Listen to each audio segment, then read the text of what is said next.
Larry Bird was never known for running out of things to say. The man who talked his way through 3 NBA championships famously told defenders exactly where he planned to shoot before doing it anyway, and once even made Michael Jordan tell his teammates to stop talking, always had something to say. But this time, things were different. Michael Jordan delivered a message so powerful, unexpected, and deeply respectful that it left the greatest trash talker in NBA history with nothing to say.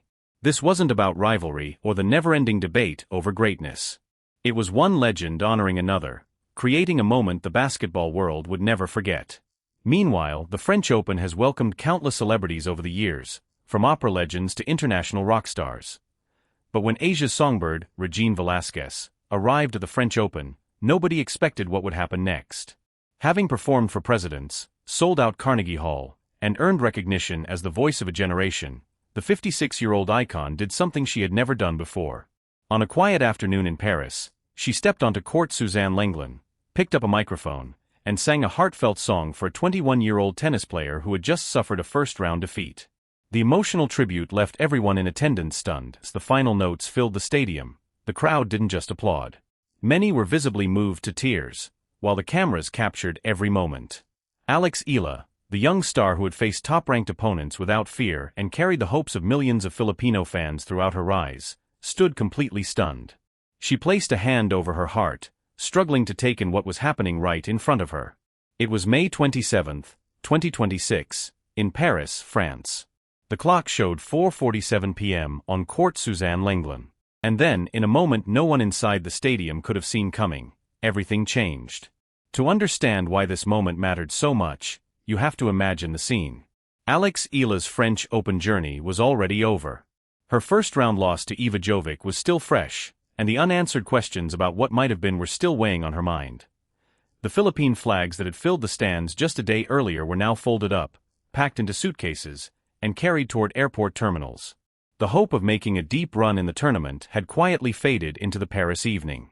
Looking for a short break from the disappointment, Eala returned to the ground simply to watch some tennis, sit among the fans, and reconnect with the sport she loved, even on the days when it brought heartbreak.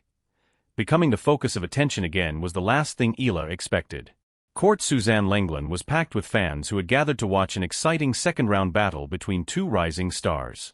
The atmosphere was filled with anticipation as flags waved throughout the stands, and every point brought a loud reaction from the crowd. Eala sat quietly in the players' box, with her mother beside her and her coaches seated a few rows behind. Dressed in a simple white hoodie, with her hair tied back and no makeup on, Eala was doing everything she could to stay unnoticed. For the first time in days, she wanted nothing more than to be another ordinary fan in the crowd. Then the music started. It wasn't the usual stadium anthem or a recorded song playing through the speakers. This was something different, personal, emotional, powerful, and impossible to ignore. Dressed in a simple white hoodie, with her hair tied back and no makeup on, Eala was doing everything she could to stay unnoticed.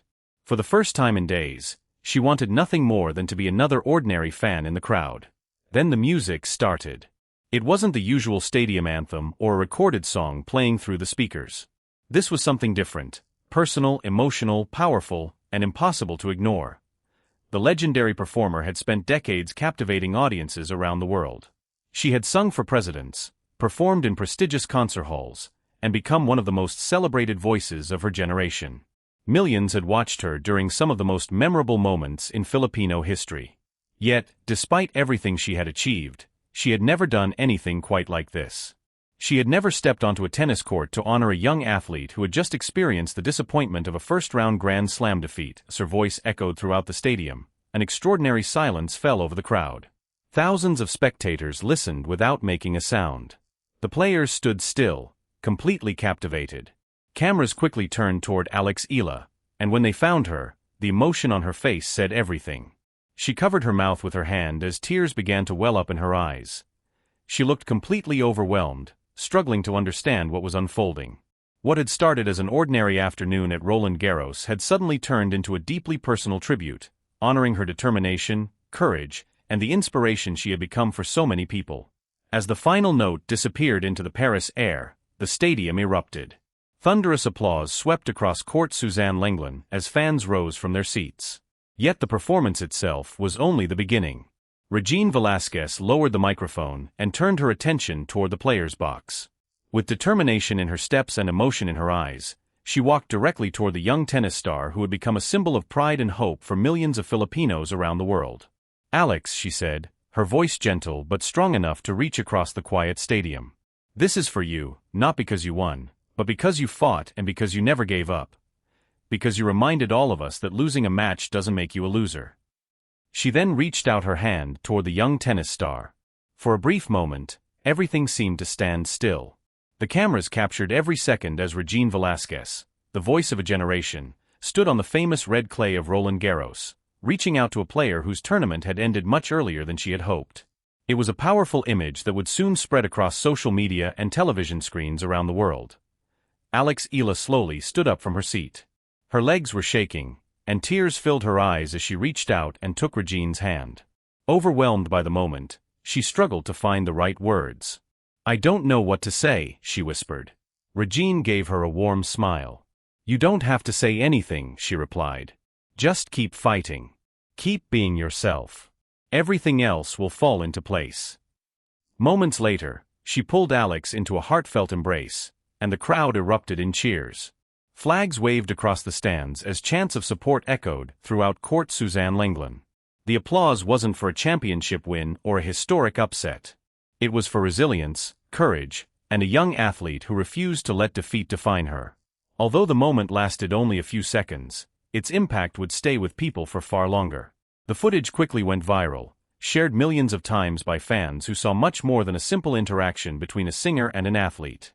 They saw a powerful reminder that character can matter just as much as results, and that perseverance can inspire others even in defeat. The next morning, May 28, 2026, at around 10 a.m., the spotlight had moved on. In a quiet cafe near Roland Garros, Eala sat across from Regine Velasquez. The two Filipinos had never met before that week, yet they already shared a connection that felt deeper than friendship. The breakfast crowd had already left, leaving the cafe quiet and almost empty. The owner, a Filipino expatriate who immediately recognized both women, kindly reserved a private room for them and insisted that their meal was on the house. Plates of traditional Filipino breakfast dishes and steaming cups of coffee soon arrived at the table. Understanding the importance of the moment, he quietly stepped away, giving them privacy to talk, reflect, and share stories away from the cameras that had captured their unforgettable moment just hours earlier. Eala had barely slept. The disappointment of her loss was still weighing on her, while endless thoughts of what could have been continued running through her mind. Yet, sitting across from Regine Velasquez, the woman whose voice had been part of so many moments of her childhood, Alex began to feel some of that heaviness lift. The atmosphere was quiet and personal, far removed from the noise of the tennis courts and the attention of the cameras. "Thank you," Alex said softly, "for coming, for singing, and for making me feel like I hadn't failed." Regine smiled and reached across the table, gently taking Alex's hand. "You didn't fail, Alex," she said. "You lost a tennis match. That isn't failure. Failure is giving up, and you've never done that. That's exactly why I wanted to be there for you." Regine's eyes drifted away as she reflected on her own journey. "I've been where you are," she continued. "Not on a tennis court, but in my career. I've released albums that didn't perform the way I had hoped. I've had shows that weren't my best. I've heard critics say my time was over. There were moments when I wanted to walk away from everything.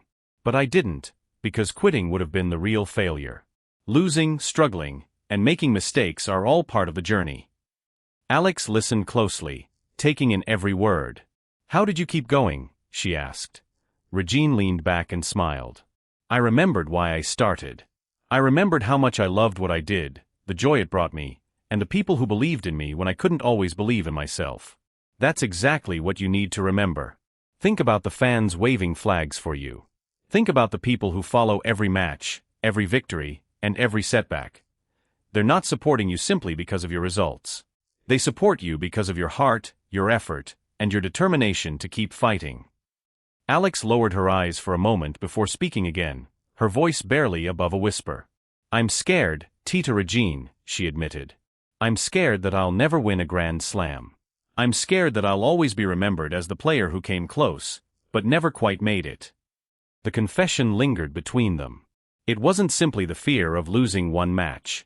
It was the fear every athlete faces when they dare to dream big, the fear that their biggest goal might always remain just beyond reach.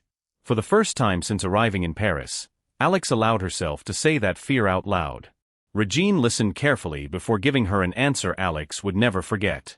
"Maybe you'll win a Grand Slam one day, and maybe you won't," she said gently. "But that's not what matters most. What matters is that you keep showing up, keep fighting, and continue inspiring the millions of people who see a part of themselves in your journey." She squeezed Alex's hand and smiled. That's the Eala effect. It's not about winning every match. It's about courage, perseverance, and refusing to give up. In that sense, you're already a champion. Their breakfast lasted for nearly 2 hours. They talked about music, tennis, family, dreams, and the shared experience of representing the Philippines on an international stage. Regine also shared stories from the early years of her career. The setbacks, doubts, disappointments, and moments when she questioned whether she should keep going were all part of her story. Alex listened closely, taking in every lesson and memory. What started as a simple breakfast slowly turned into a deeper conversation about resilience, purpose, and the responsibility that comes with inspiring others. When it was finally time to leave, Regine reached into her bag and handed Alex a small box. "This is for you," she said. "Open it later." Alex nodded, overwhelmed with emotion and unable to find the right words. That evening, back in her hotel room, she carefully opened the gift. Inside was a delicate gold necklace with a small pendant shaped like the Philippines hanging from the chain. It was simple yet elegant. But what caught her attention were the words engraved on the back in delicate script, "Laban always. You are not alone." For several moments, Alex simply stared at the necklace. Then she placed it around her neck. In that moment, it became more than just a piece of jewelry. It became a reminder of everything she had learned during those difficult days in Paris, a symbol of resilience, faith, and the countless people supporting her.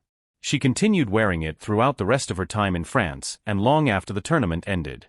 It would be with her through practices, matches, victories, and disappointments. Whenever doubt entered her mind, she would touch the pendant and remember the message engraved on the back. She was never carrying the burden alone. Meanwhile, the French Open continued on. New stars emerged, fresh storylines developed, and eventually new champions would raise trophies on the famous red clay. Yet for many fans, one of the most memorable stories from that year's tournament would not come from a championship match or a trophy ceremony. It would be the story of a young athlete finding strength after defeat and receiving an unexpected act of kindness that reminded her why she started the journey in the first place. The tournament would move forward. New champions would be crowned, fresh headlines would fill the sports pages, and new stories would capture the world's attention. But long after the final trophy had been lifted, Eala would take something much more personal home with her, the gold necklace around her neck and the memory of the woman who had given it to her.